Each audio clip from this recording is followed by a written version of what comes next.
Okay,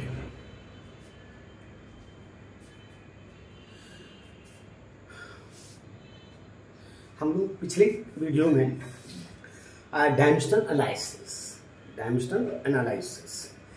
जिसमें हम लोगों ने कहा था कि यूजेज ऑफ डायमेंशनल एनालिसिस, जिसमें फर्स्ट हम लोगों ने कहा था कि हम डायमेंशंस के द्वारा हम इक्वेशंस को चेक कर सकते हैं कि इक्वेशन सही है कि गलत है, लेकिन डायमेंशनली, ये ध्यान रखेंगे डायमेंशनली। और दो इक्वेशंस भी हम लोगों ने ली थी आज, जिसको एक बार 1/3 किया था, S equal to UT plus half A T square, ये डायमेंशनली और न्यूमेरिकली हम लोगों ने सही कही थी। लेकिन दूसरी इक्वेशन जो मैंने लिखी थी S equal to UT plus 1/3 A T square, ये इक्वेशन डायमेंशनली सही है लेकिन न्यूमेरिकली गलत है। न्यूमेरिकली गलत है, कारण है कि जो डायमेंशनल एनालिसिस है वो नहीं बताता है आपको किसके बारे में, न्यूमेरिकल वैल्यूज के बारे में। जो नंबर्स हैं उनको, उनके बारे में ये बताता नहीं है ना। किसी भी नंबर को हम प्राप्त नहीं कर सकते हैं, उसको तभी हम लोग कह सकते हैं जब उसके बारे में आपको जानकारी है। ओके, अब जो सेकेंड यूज है वो है सेम चैप्टर में हम लोग अभी हैं, फिजिकल वर्ल्ड एंड मेजरमेंट में ही है, जो 11th का चैप्टर है, फिजिक्स 11 का चैप्टर है। और इसमें हम कहने जा रहे हैं deducing relation among different physical quantities, यानी डायमेंशंस के द्वारा हम लोग डिफरेंट फिजिकल क्वांटिटीज के बीच रिलेशंस निकालना चाह रहे हैं। किसके द्वारा? By using dimensional analysis. Okay, तो एक्चुअली किसी भी इक्वेशन को हम लोग फॉर्म कर सकते हैं डायमेंशंस के द्वारा, जिसमें हम लोग सहायता लिया करते हैं किसकी? Principle of homogeneity, principle of homogeneity, इसकी हम लोग सहायता लिया करते हैं। And dimensional analysis can be used to find relation among different physical quantities by using principle of homogeneity. समघातक का सिद्धांत, यहां पर आप कहते हैं समघातक, यानी समान घाते। समान घाते, घाते क्या होनी चाहिए? समान होनी चाहिए, यानी कोई इक्वेशन अगर सही है तो उसके डायमेंशंस दोनों तरफ के बराबर होने चाहिए। If an equation is dimensionally correct, then dimensions of each term on both sides of the equation must be same। कोई इक्वेशन अगर डायमेंशनली सही है तो उसके दोनों तरफ के हर टर्म के डायमेंशंस क्या होने चाहिए? बराबर होने चाहिए। इसका हम लोग यूज कर चुके थे और इसी को हम लोग पुनः कहने जा रहे हैं, ठीक ना, कि हम डिफरेंट फिजिकल क्वांटिटीज के बीच रिलेशन व्यक्त करना चाह रहे हैं, ठीक है ना। जिसमें एक एग्जाम्पल मैंने उठाया है, ये एनसीईआरटी का ही है, कि the time period of a simple pendulum depends upon the mass of the ball, depends upon the mass of the ball, mass of the ball, effective length and acceleration due to gravity, ठीक ना। Time period in तीनों के ऊपर dependent है। तो आपसे कहा जा रहा है derive equation for time period with the method of dimensions, with the method of dimensions, ठीक ना। ओके, तो ध्यान दीजिएगा, हम इसको हटा रहे हैं। ओके, इसको हम हटा दे रहे हैं।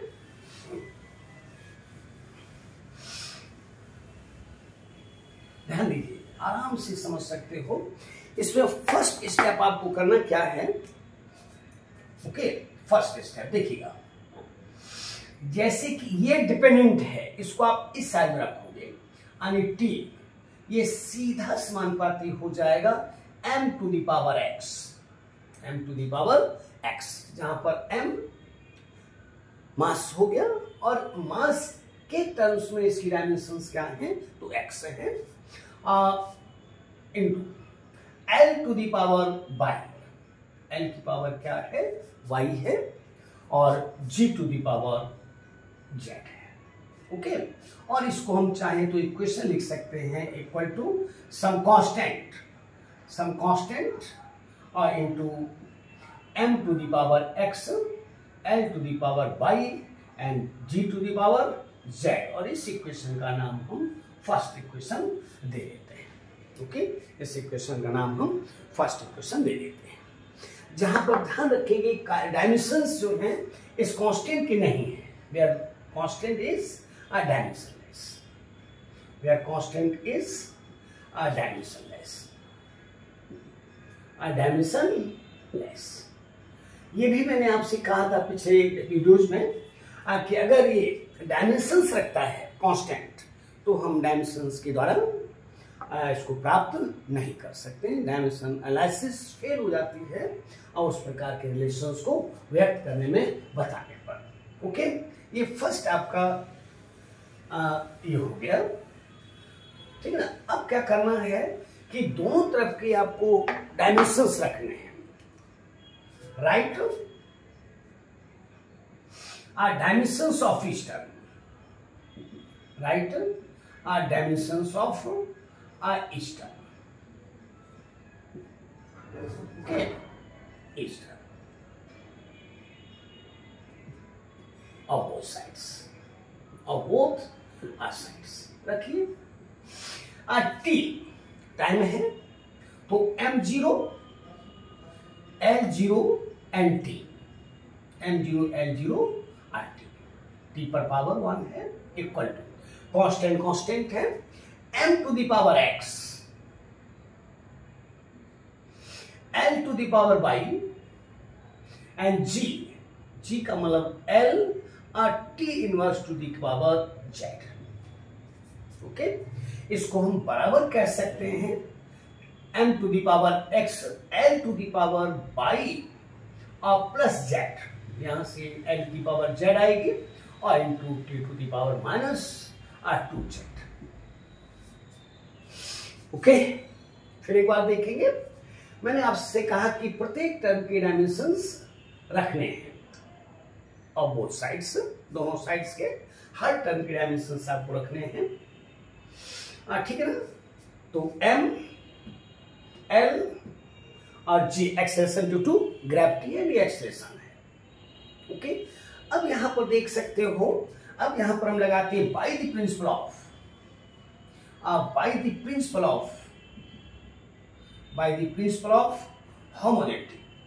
होमोजेनिटी, ध्यान दीजिएगा, by the principal of homogeneity. अगर ये इक्वेशन सही है, अगर ये इक्वेशन सही है तो इसके दोनों तरफ के हर टर्म के डायमेंशंस बराबर होने चाहिए। जैसे m to the power x है और यहां पर m टू द पावर 0 है, इसका मतलब है कि यहां पर m की पावर यानी जो x है तो x को 0 के बराबर हो जाना चाहिए।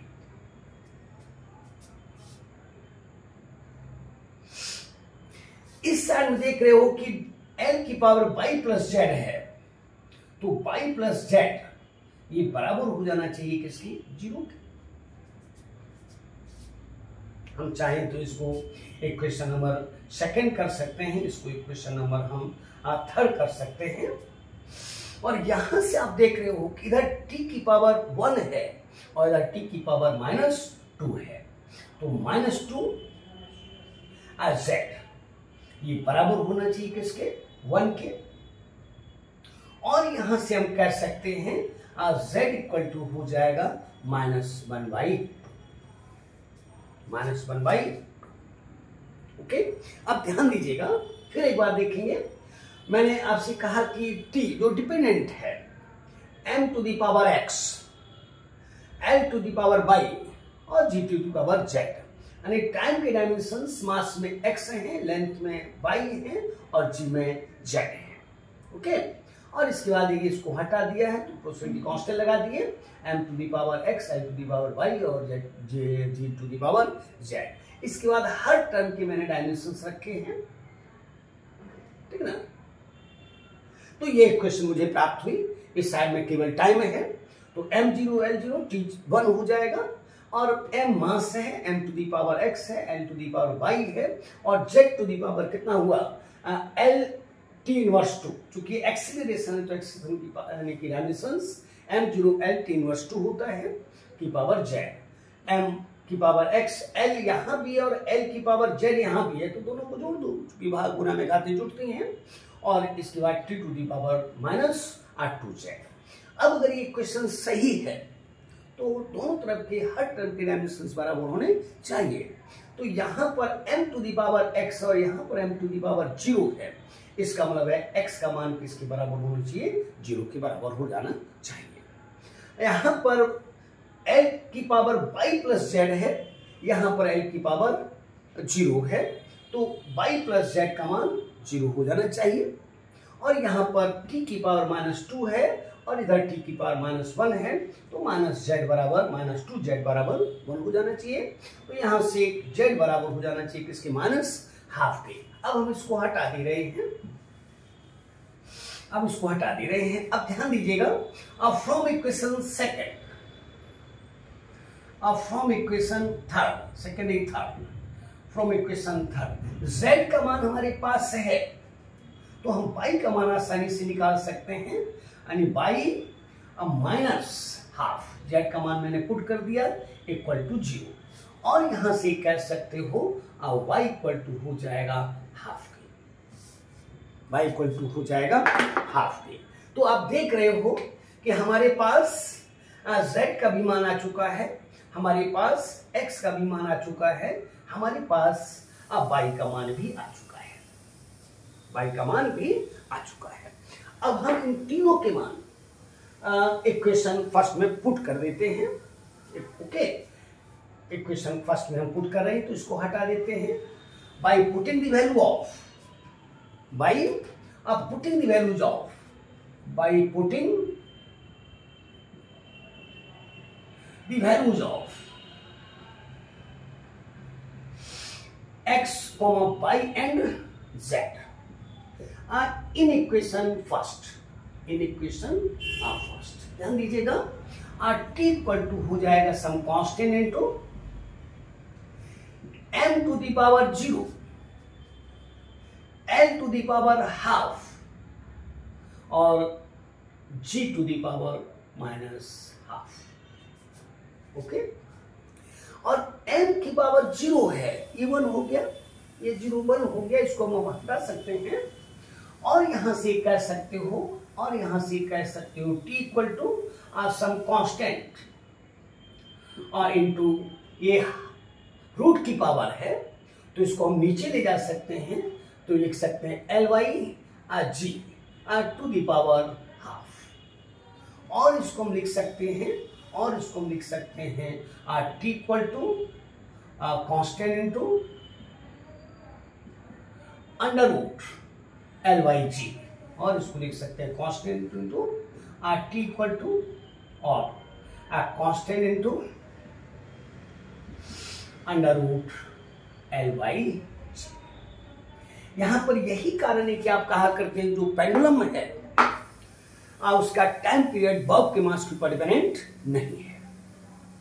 अगर हम हॉलो स्फेरिकल बॉडी ले लें और टाइम पीरियड निकालें, और इसके बाद सॉलिड स्फेरिकल बॉडी ले लें जो बॉब है, तो देखते हैं कि टाइम पीरियड पर किसी प्रकार का कोई इफेक्ट नहीं पड़ता है। आपने देखा कि इसमें कहीं भी टाइम मास नहीं है। ओके, अब आपका काम हो चुका है, लेकिन अगर आपको कांस्टेंट मालूम है तो आप रख सकते हो आपकी सेंस कांस्टेंट इक्वल टू हुआ करता है 2 पाई, इसलिए t बराबर हो जाएगा 2 पाई अंडर रूट LYG।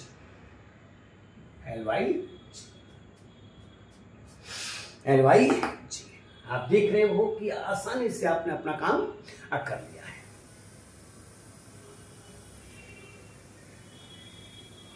तो मेथड यही है, किसी प्रकार का कोई क्वेश्चन है आप आसानी से बना ले सकते हो।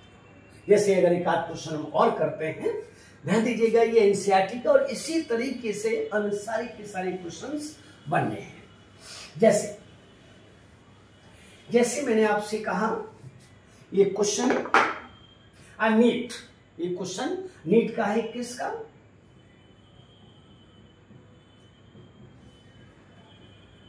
दो 2021 का है, फॉर एग्जाम। ध्यान दीजिएगा, for exam for example, a force F, a comma, a force F, comma, acceleration A, acceleration A, acceleration A, acceleration A, and time T, and time T, and time T are chosen as a fundamental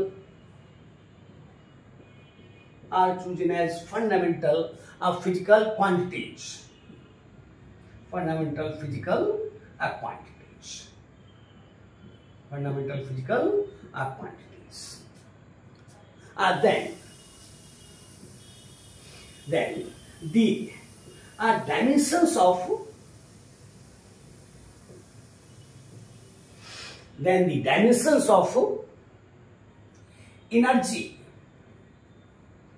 Then the dimensions of energy, will V.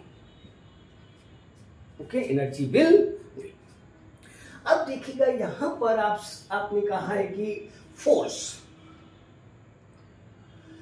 Acceleration और time, इनको आपने fundamental माना है, तो कुछ भी कर सकता है, एग्जामिनर है कुछ भी कर सकता है, इसका मतलब है। और इसके बाद इन्होंने कहा डायमेंशंस का मतलब केवल पावर्स कहना चाहिए, लेकिन और जब आंसर ये लोग देते हैं तो डायमेंशनल फार्मूला देते हैं।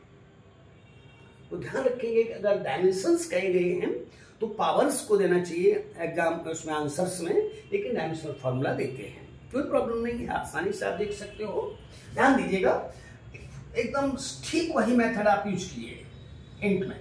ध्यान दो कि एनर्जी को हम ई से लिख देते हैं, यानी ई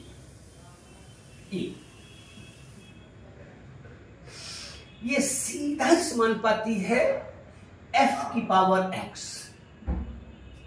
okay, acceleration A to the power y and T to the power z। इसका मतलब है कि एनर्जी के डायमेंशंस फोर्स में x हैं, एक्सेलरेशन में y हैं और टाइम में क्या है, z है। ये एक्चुअली आंसर में होना चाहिए, नंबर्स होने चाहिए, लेकिन उन्होंने डायमेंशनल फार्मूला आंसर में दिया है।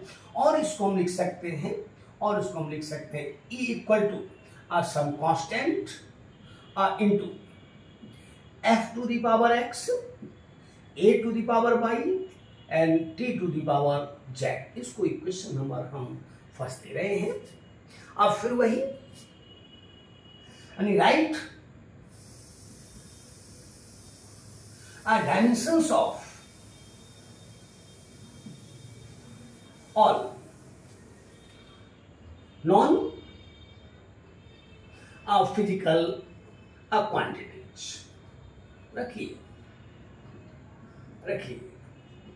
Quantities, energy m L square T inverse 2, बड़ी अच्छी बात है, और कांस्टेंट डायमेंशन लेस है।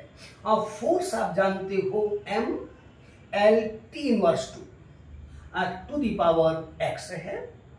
एक्सेलरेशन आप जानते हो L T inverse 2 to the power y है, और टाइम पीरियड तो टाइम है ही T to the power z।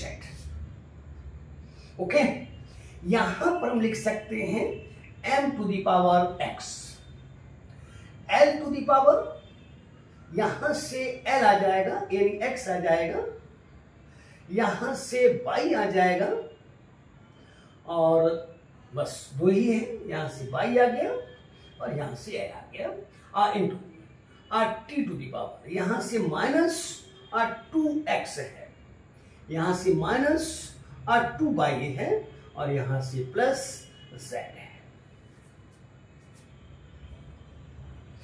Plus z है। देख लीजिए फिर एक बार कहिए कि आपने कहा कि फोर्स, एक्सेलरेशन और टाइम, इनको इन्होंने फंडामेंटल फिजिकल क्वांटिटीज कहा है। ओके, फंडामेंटल फिजिकल क्वांटिटीज कहा है, और तब ये चाहते हैं then the dimensions of energy will be, ठीक ना।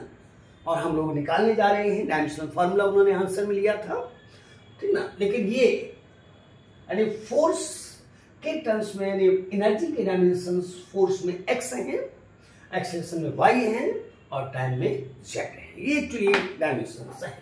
ओके, हम इसको हटा दे रहे हैं, ध्यान दीजिएगा। अब यहां पर अगर हम यूज करते हैं बाय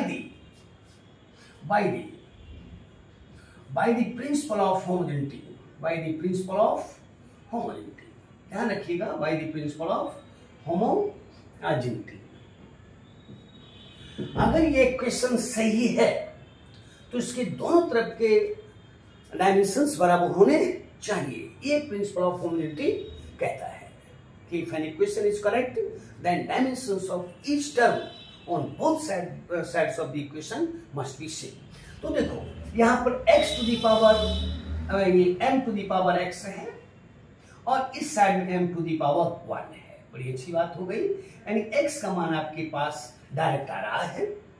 यहां पर l की पावर है x प्लस वाई है और इस साइड में 2 है।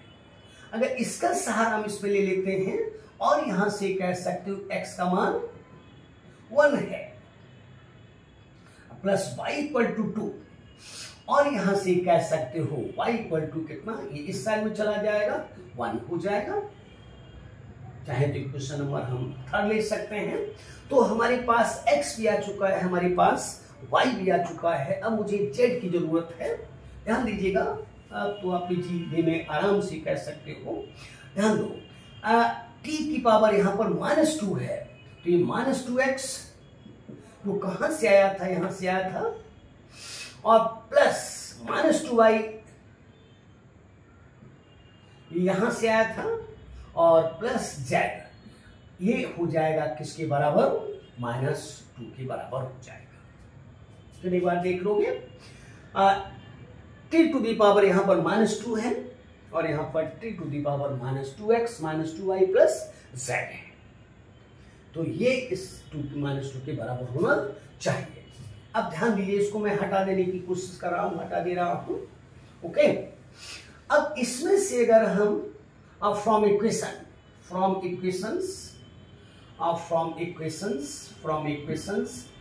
सेकेंड एंड थर्ड, ध्यान दीजिएगा, सेकेंड एंड थर्ड, इसको थोड़ा सा नीचे ले रहे हैं, equal to some constant into f to the power x, a to the power y and z to the t to the power z। इसको इक्वेशन नंबर हम लोग फर्स्ट कह चुके थे, हम इसको हटा दे रहे हैं। अरे नहीं, अभी नहीं, ये लिखे थे, उसको हटा दीजिए। From equation second and third, ध्यान दीजिएगा, x इज 1 तो -2 है 2, y इज 1 तो y इज 1 तो -2 और plus z equal to -2। Okay, और z इक्वल टू -4, उस साइड में जाकर +4 हो जाएगा और -2 इक्वल टू हो जाएगा 2। ओके, तो आप देख रहे हो कि हमारे पास x भी है, हमारे पास x भी है, हमारे पास y भी है, हमारे पास z भी है। एक्चुअली अगर उन्होंने डायमेंशंस कहे थे तो डायमेंशंस का मतलब है कि that is dimensions of energy in terms of force is 1, in terms of acceleration is 1 and in terms of time is 2। Okay, लेकिन उन्होंने फार्मूला कहा है तो इसके मान को हम रख देते हैं किसमें, इक्वेशन है by putting the values of x, y and z in equation first, ध्यान दीजिएगा, आपका आंसर आपकी जेब में है, equal to constant into f to the power x, x is 1, y a to the power y is 1, y is 1, and t to the power z, and z is r2. Okay, so here this is dimensional formula of energy in terms of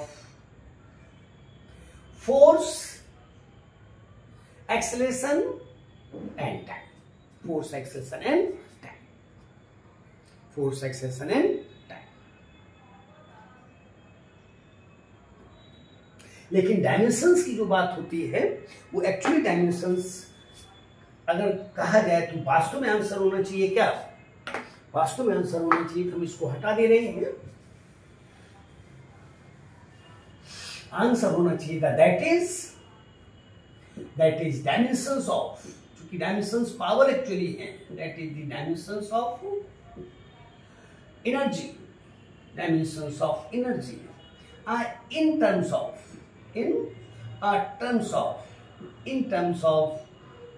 force, acceleration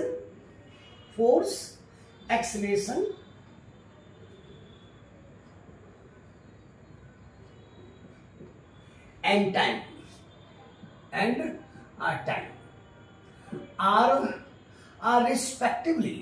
are respectively 1,1 and r2. ये actually dimensions जो question उन्होंने किया है उसका answer ये होना चाहिए था। 2021 नीट का क्वेश्चन है।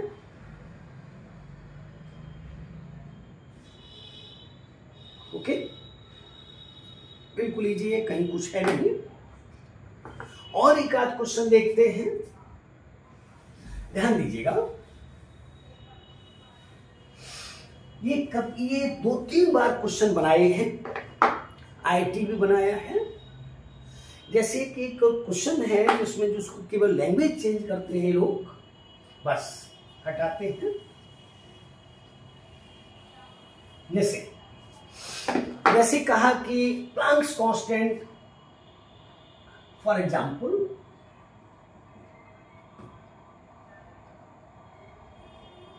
ये भी नीट का ही है, 16 का है,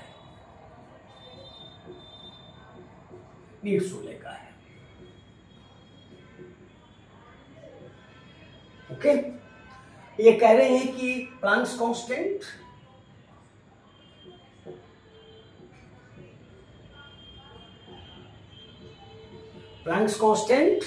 h, Planck's constant h, speed of light, speed of light c, speed of light c, and Newton's gravitational constant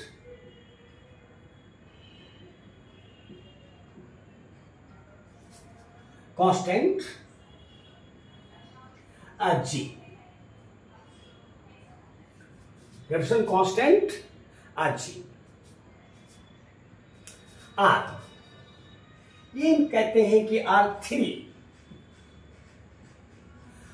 fundamental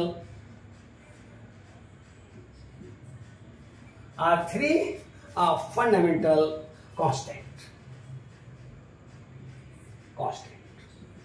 अब ध्यान दीजिएगा, लैंग्वेज को ये बदलते हैं, कहते हैं कि if Planck's constant h, speed of light c, and universal gravitational constant g are taken as fundamental physical quantities, then the dimensional formula of mass, कभी पूछते हैं, कभी लेंथ पूछते हैं, कभी टाइम पूछते हैं, आईटी मिलाकर, ऐसे ये नीट का है। तब यहां से कहते हैं कि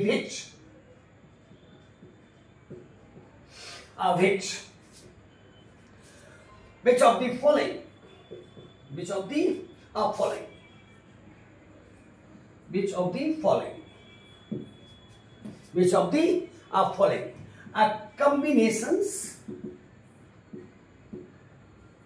which one of the following are combinations has the dimensions of length, dimensions of length, dimensions of length. Okay, dimensions of length.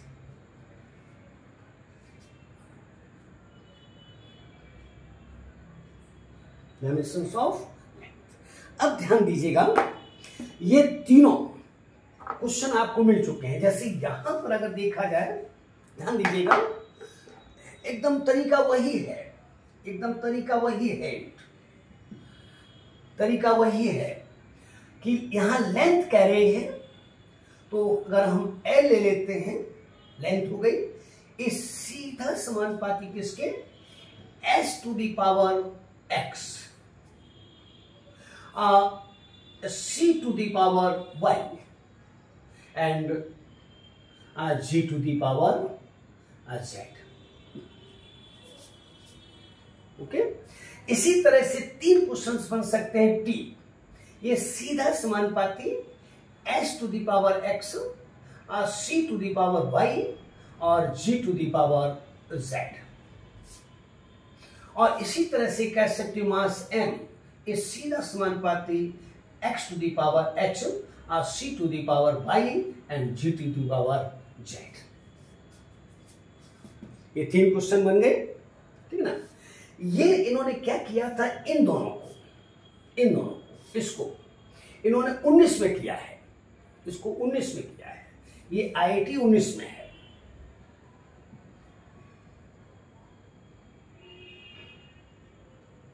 दो 2019 में है, 2019 में है।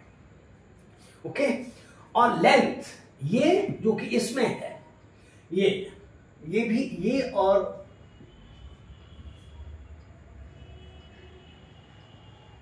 ये दोनों मिलाकर फिर IIT अलग से किया है।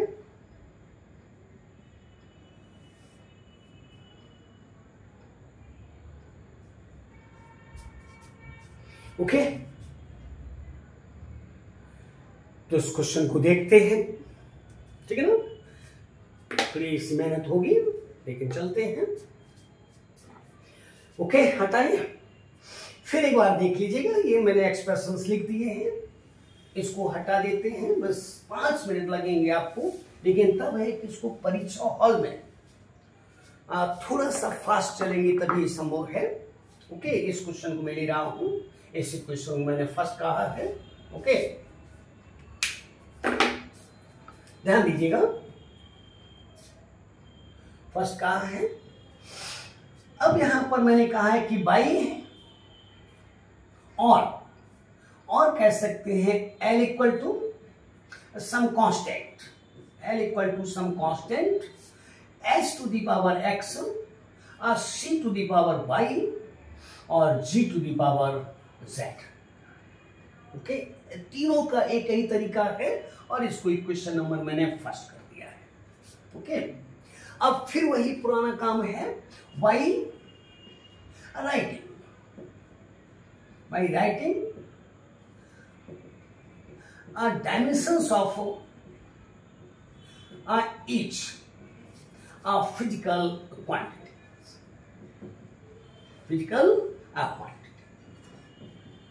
ध्यान दीजिएगा, लेंथ है ये, तो m to the power 0, L to the power 1 and T to the power 0। काम हो गया आपका। और कांस्टेंट डायमेंशन है, प्लैंक्स कांस्टेंट एंगुलर मोमेंटम है m L square T inverse, ये एंगुलर मोमेंटम है, I इंटू ओमेगा होता है R to the power x, और ये वेलोसिटी ऑफ लाइट है L T इनवर्स, यानी वेलोसिटी है की पावर y। अब अगर आपको g तुरंत नहीं मालूम है, तो आप न्यूटन को यूज कर सकते हैं, कम समय लगेगा। जैसे आप कहते हो F बराबर हुआ करता है G into M1 M2 by R square, है ना। तो G बराबर हो जाए F into R square by M1 into M2। F is force ml T inverse 2 into L square by M into M। तो एक M चला गया, तो ये हो जाएगा M to the power -1 L to the power 3 and T to the power -2 और whole to the power है Z। ध्यान दीजिएगा। और अगर यही टाइम के टर्म्स में होता तो ये 0 और ये 1 हो जाता, और यही मास के टर्म्स होता तो ये 1 ये 0 और ये 0 हो जाता। ओके, ठीक है ना। और इसको हम लिख सकते हैं m to the power x और यहां से minus z into l to the power 2x plus y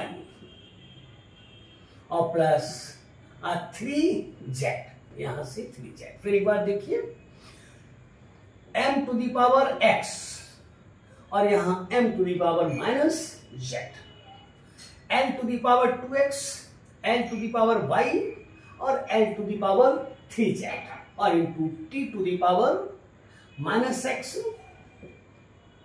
minus y और माइनस 2z। ध्यान दीजिएगा, आसानी से समझ सकते हो।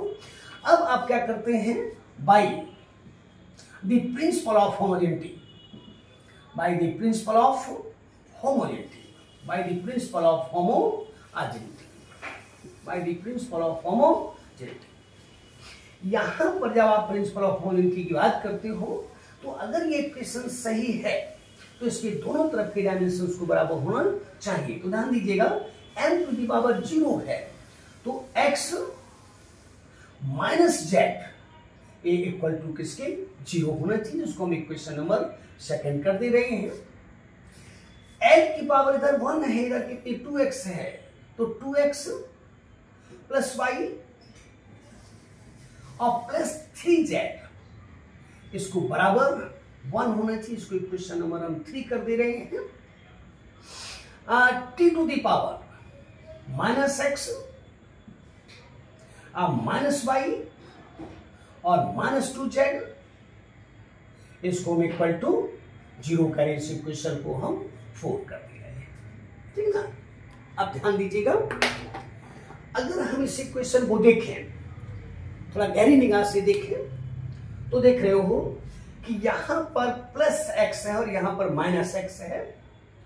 ये दोनों कट जाएंगे ऐड करने पर, ये कट जाएंगे ऐड करने पर, यहां पर माइनस 2z है, यहां पर z, ये भी दोनों कट जाएंगे ऐड करने पर। तो यहां पर अगर हम ऐड कर देते हैं, हम ऐड कर देते हैं by adding, by adding, by adding add कर देते हैं, तो ये इसको कैंसिल करेगा, ये सब कैंसिल होकर 2x बराबर हो जाएगा किसके 1 हो जाएगा और x इक्वल टू हो जाएगा 1/2, यानी x का मान आपके पास आ चुका है। और इसको हम इक्वेशन 2 में रख देते हैं, तो यहां पर कह सकते हो फ्रॉम इक्वेशन 2, फ्रॉम इक्वेशन 2। जब सेकेंड इक्वेशन की बात बनती है तो x हमारे पास है माइनस ये हाफ और माइनस z इक्वल टू 0 और यहां से कह सकते हो कि z इक्वल टू किसके हाफ। तो हमारे पास x भी आ चुका है, हमारे पास x भी है और हमारे पास z भी है। अब मुझे केवल जरूरत है किसकी, ध्यान रखिएगा, अगर यहां पर लेंथ भी है तो भी x का मान हाफ आएगा, तो भी x का मान हाफ आएगा और z का मान हाफ आएगा। अब चेंज होगा कौन, तो y चेंज होगा। अब ध्यान दीजिएगा, अब मुझे y का मान निकालना है, तो हम क्या करते हैं, इसको हटा देते हैं, हटा देते हैं, इसको हम हटा देते हैं। अब ध्यान दीजिएगा, हम अगर इक्वेशन 4 की बात करते हैं, फ्रॉम इक्वेशन 4, इसको मैं नेगेटिव बुला दूं, फ्रॉम इक्वेशन 4, अब फ्रॉम इक्वेशन 4, अगर 4 की बात करते हैं तो ये हो जाएगा x और यहां से प्लस y और प्लस 2z ये बराबर 0 हो जाएगा। x हमारे पास है हाफ और प्लस y और प्लस 2 और z का मान हमारे पास है हाफ इक्वल टू 0। ये इसको काट देगा यानी half plus y plus 1 equal to 0, 1 equal to 0।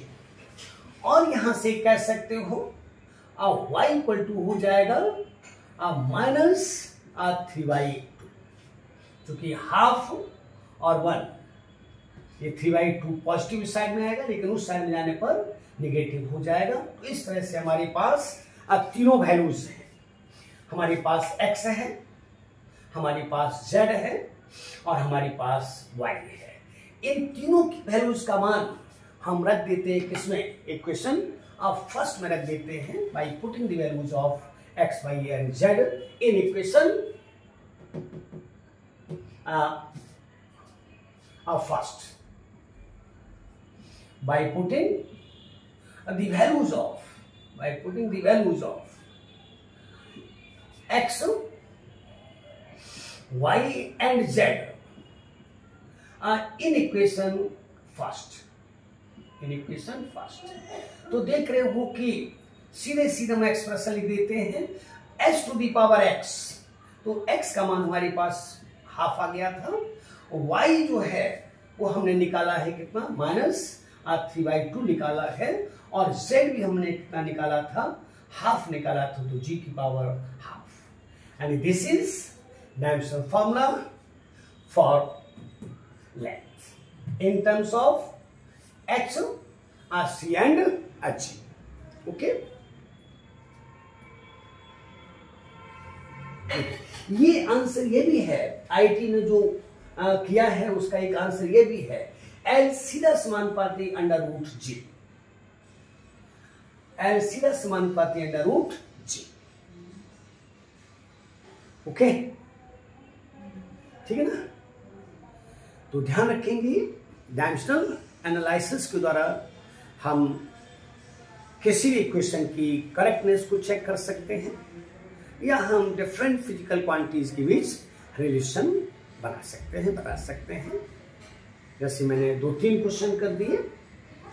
Okay, अब अगर हम इसके बाद देखें जो तीसरा यूज है, लास्ट है, ठीक है ना, तीसरा यूज है, ठीक है ना, जिसमें हम डायमेंशंस के द्वारा, डायमेंशनल एनालिसिस के द्वारा हम यूनिट्स को भी कन्वर्ट कर सकते हैं, हम यूनिट्स की न्यूमेरिकल वैल्यू को भी कन्वर्ट कर सकते हैं, ठीक है ना। तो थर्ड जो यूज है वो कह लेते हैं हम लोग। ओके, थर्ड, इसमें कहीं कुछ है नहीं और आसानी से समझ सकते हो। 3 मैंने क्वेश्चन कर दिए हैं हर तरीके। कभी मान लेते हैं आपसे कह दे कि कोई बॉडी गिर रही है विस्कस मीडियम में और जो बॉडी है उस पर लगने वाला जो फोर्स है, विस्कस फोर्स, वो डिपेंडेंट हुआ करता है कोएफिशिएंट ऑफ विस्कोसिटी के, उसकी रेडियस के और उसकी स्पीड के, है ना। तो आपको पता ही है कि force in terms of eta R भी क्या है। तो ये क्वेश्चन भी आपको मालूम है, इसको स्टोक्स फार्मूला बोलते हैं। 6F = 6 pi eta R into B. तो किसी भी एक्सप्रेशन को आप देख सकते हो, ठीक है, किसके द्वारा, डायमेंशंस के द्वारा, ठीक है ना। तो अगली क्लास में हम लोग इसका अंत करेंगे और तुरंत फिर हम लोग आ जाएंगे एरर से मेजरमेंट।